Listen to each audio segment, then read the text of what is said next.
Coming up on the East End. It's not the Hamptons, it's not the North Fork. It's a really special place, and once you share it with somebody, that's kind of addictive. See the beauty of Shelter Island from the seat of a kayak. Plus, their wool is really highly sought after by fiber artists. Visit a North Fork farm that's truly fashion forward. And they love the peace, the quiet, the natural beauty. Go inside the East End home of art icon Jackson Pollock. From lavish Hampton hotspots to local North Fork hidden gems. Come with us as we explore the people and the places that make up Long Island's East End.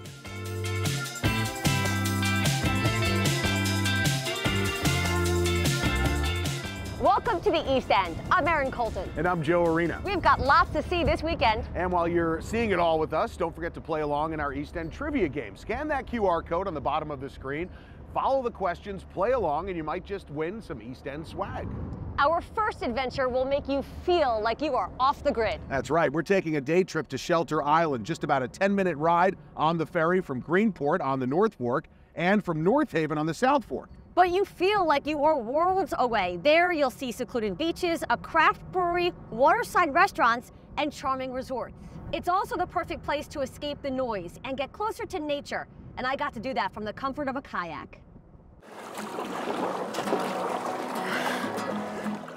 It's really a magical, special place. It's safe to say Adam Mills is an expert when it comes to Shelter Island. He grew up here. My grandfather bought property here in 1964. I've been around the water my entire life, starting with my grandfather. Working on the water is now what Adam does every day during the summer. Everyone wears a life jacket. Everyone wears a life jacket, absolutely. As owner of Kayak Shelter Island. First thing we got to make sure the paddle's right side up. So we want the words and the logos to be right side up. There you go. Put your feet straight. Straight out. Pedals on the side here. I'm ready to go. All right, Erin, here you go. Not a lot of wind, not a lot of current. It's gonna be real easy to get around. He gives visitors guided tours with breathtaking views that you just can't experience on land.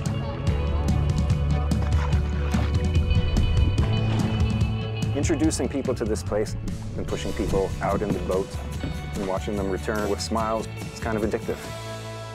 I make smiles for a living. We service the Cockles Harbor Marine Water Trail.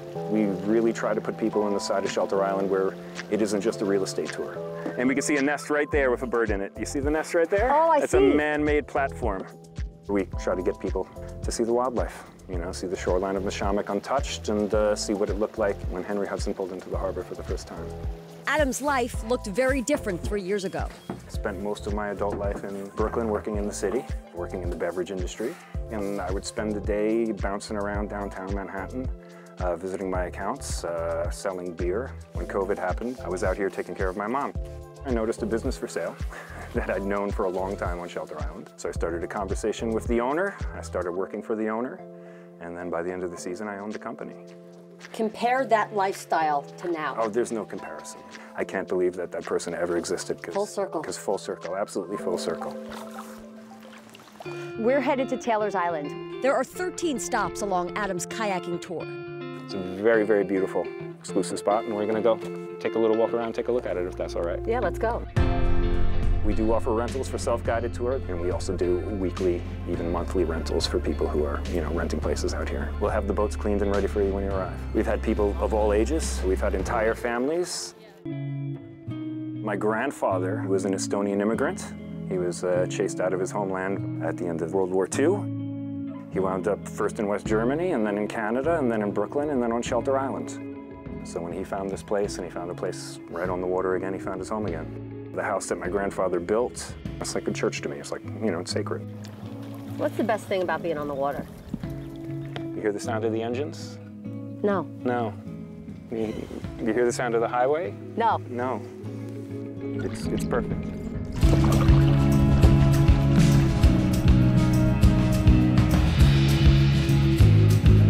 Woo! We did it. Got it? Great day on the water. Great day. And once you get over here to Shelter Islands, you can't describe it. It's really beautiful. I guarantee you're gonna fall in love with it. You belong somewhere you feel free. It was just cool to get a different perspective of Shelter Island from the water. Yeah, it's a different view, right? And a good workout. depending on how fast you go. All right. Our next adventure takes us to an East End livestock farm that has a focus in fashion. Yeah, and the couple actually met right here on Shelter Island and essentially decided to give up their corporate jobs to live off the land. We head to Browder's Birds on the North Fork, an egg, poultry, and fiber farm. It's beautiful. It's definitely a lifestyle, and it's not always easy. And for Holly and Chris Browder, it's more than a decade since they left their corporate jobs in New York City and literally bought the farm, Browder's Birds, here in Mattituck.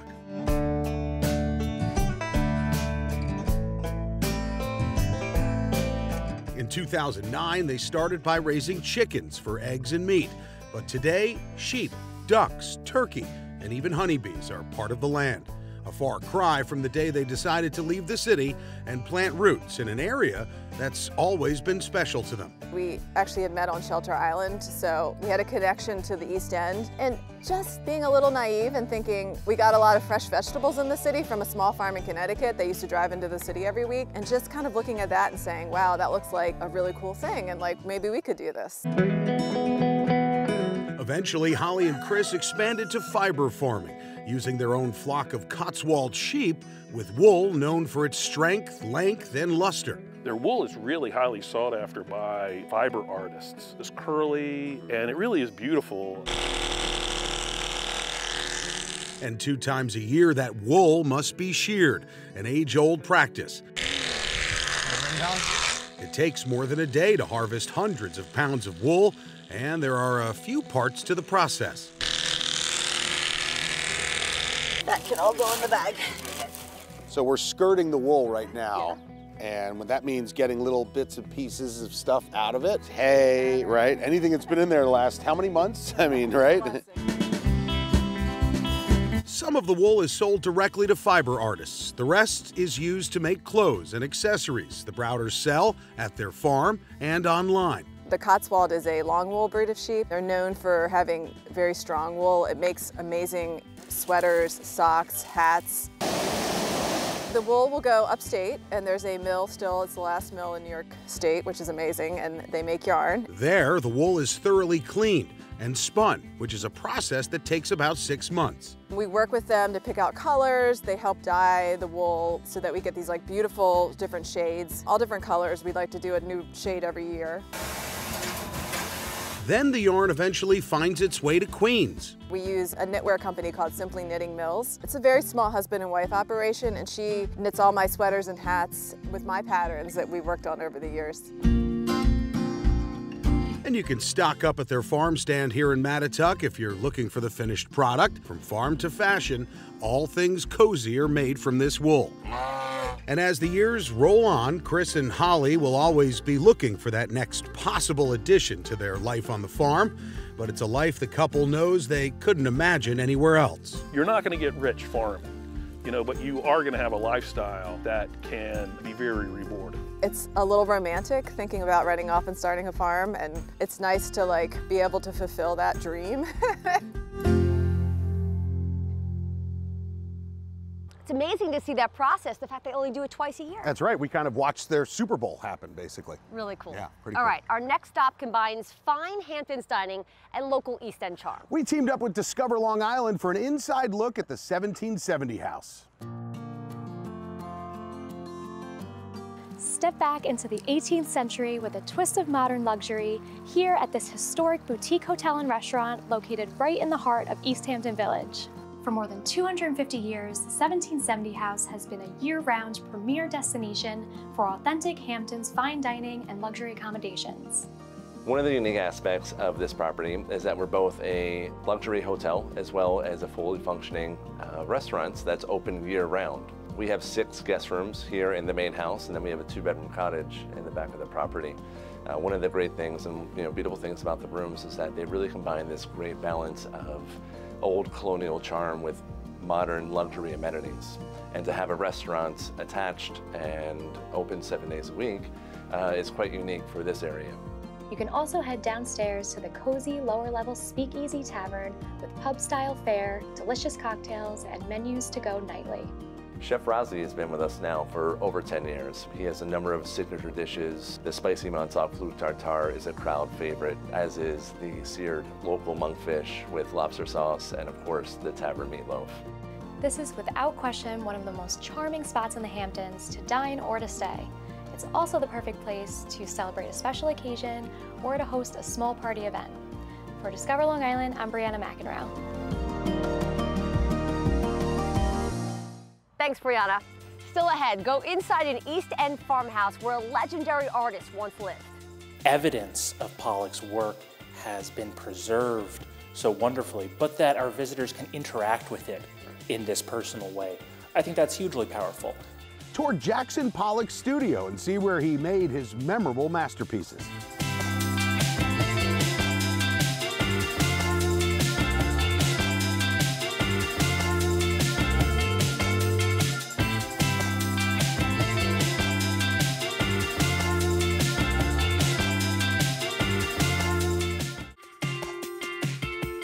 Welcome back. Did you know the legendary artist Jackson Pollock lived his final days on Long Island's East End? Yeah, the home and studio he shared with his artist wife Krasner is almost frozen in time. And you can go inside and see where they created their iconic pieces of art. For decades, the East End has been an escape for many seeking peace and quiet. And the same goes for American painter and, some say, the most influential abstract and impressionist artist of our time, Jackson Pollock. This piece of land today owned by the Stony Brook Foundation, but in 1945 became home for Pollock and his wife. So they summered one summer out here in Springs in East Hampton, looking to get away from the hustle, bustle, and chaos of Manhattan, where they were living and working. And they loved it. They found that they became much more productive, they could focus, they loved the peace, the quiet, the natural beauty.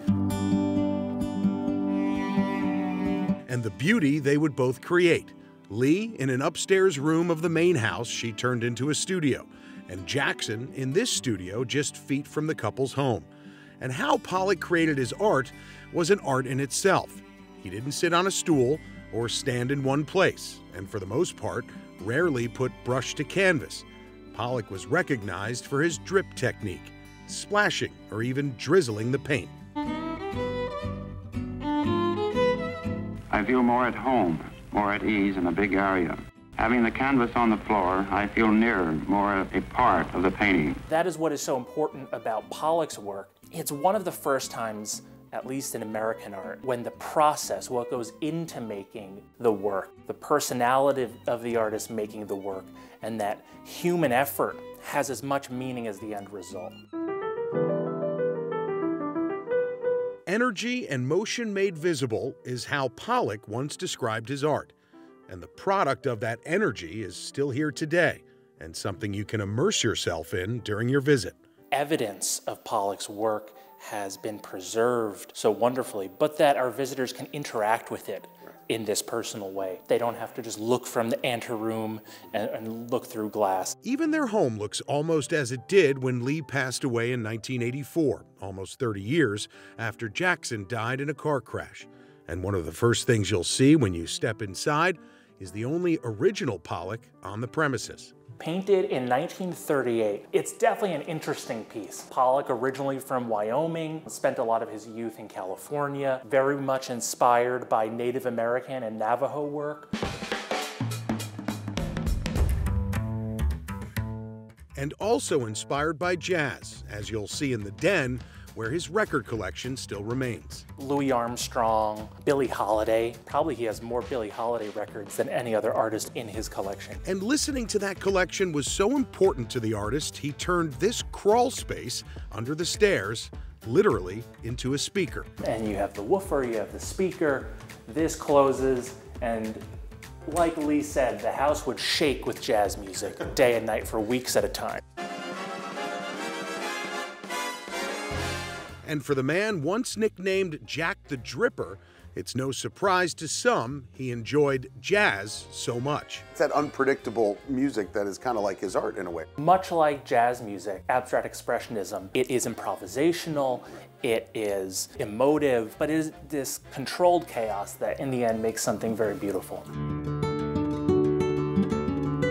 Much like the story of the property itself. It's a really special place, not only because of the historical importance, but very literally because it was also a home to two people who really lived here, who were passionate about what they did here. Thanks, Joe. Our next stop takes us to a Hamptons home that's on the market for just under $10 million. And here, it's all about location, location, location.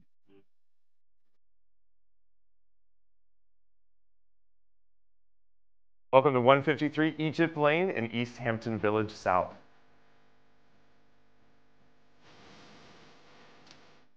Taking us on a tour of this $9.7 million home is Kyle Barisic with Compass Hamptons. This elegant, modern French provincial home has over 4,300 square feet of beautiful living space. There are 4 ensuite bedrooms, 7 bathrooms. It also sits on more than an acre of land on the Hook Pond Preserve and is surrounded by landscaped gardens and patios. This is your fully updated chef's kitchen. Dine in and look, it flows so nicely into the outdoor patio and entertaining space. This is such a gorgeous primary bedroom. You've got these beautiful views, amazing light, that disappearing television that I just love. And this spiral staircase leads to your own private observatory where you can see the ocean. Historic details everywhere we look, but fully updated for modern living. And one of those absolutely fantastic details, all of these bedrooms are en suite, so your guests will have ultimate privacy while being able to gather together in these beautiful living spaces.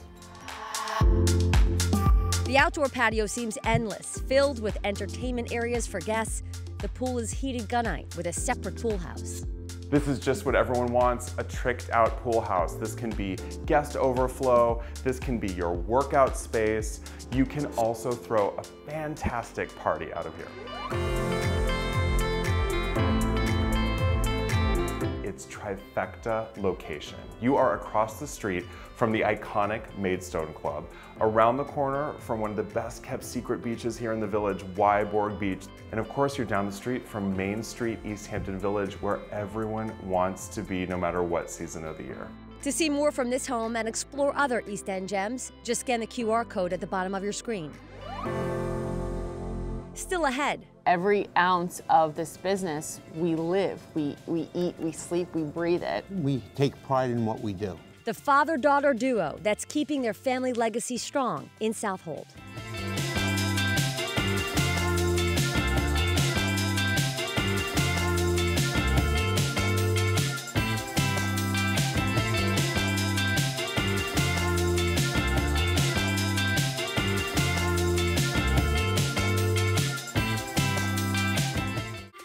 Welcome back. There's no denying Long Island's East End is filled with trendy and chic restaurants that attract A-listers and celebrities. Yeah, but one shop in Southold is still proud to say they're doing things the old-fashioned way. For over 25 years, Pasquale Rotigliano has been serving up signature sandwiches. They're basically a New York style sandwich. It's thick. And filling orders with a personal touch. 4 cutlets and I'll cut them in half for you. You want me to pound them out, pound them out. Please. And while Wayside Market on Main Street in Southold may have been many things throughout its history, The building was built in 1815. It was a church, gas station, candy store, ice cream store. for Pasquale the Butcher and his daughter Isabella, it's been home. I was delivering wholesale meat here when I was 14 years old. 1991, the owner asked me, would you like to work a day a week? I said, okay, I'll come work, and one led to the other. Pasquale eventually bought the place, keeping this landmark on the North Fork running with Isabella close by. 7 days a week, 5 a.m. to 5 p.m. He did that for my whole life. My mother's a French chef, and with a traditional butcher as my dad, I just naturally took on like food. My initial life trajectory was not to go into this business. I actually went into corporate and I was bored, so I started really diving deep on the quality of food. I became a nutritional therapist, something that I really love and enjoy now. 4 years ago, she became her dad's apprentice. They've been working side by side ever since. We're a father and daughter, there's dynamic. We jive with each other. It's a dance. He's my dad, you know, I love working with him, and I know eventually I won't be able to have this time with him anymore. We've lived a lot of life behind these counters. I'm proud of her. A lot of people wish they could have that, and I have it. That's the best thing about it. Pickle on the side? These days, Isabella runs the business while Dad helps out. Hey man, would there be anything else today? Pasquale says he'll retire soon, but for now, they're focused on what matters most. Every ounce of this business, we live. We take pride in what we do. And that's how we do have generations and generations of customers now. It's a really beautiful thing. Love those family-owned businesses. And it's just great to see a child like following in their family's footsteps. That's all about. Good stuff. All right, time now to check your answers on our East End trivia game. If you've been playing along, scan that QR code, submit your answers, and you might just win some East End swag. You could also find more information on our website about all the other places we've explored on this episode. And while you're there, tell us about your favorite places to visit on the East End, from the lavish to the local. Because it just may be our next adventure. See you next time.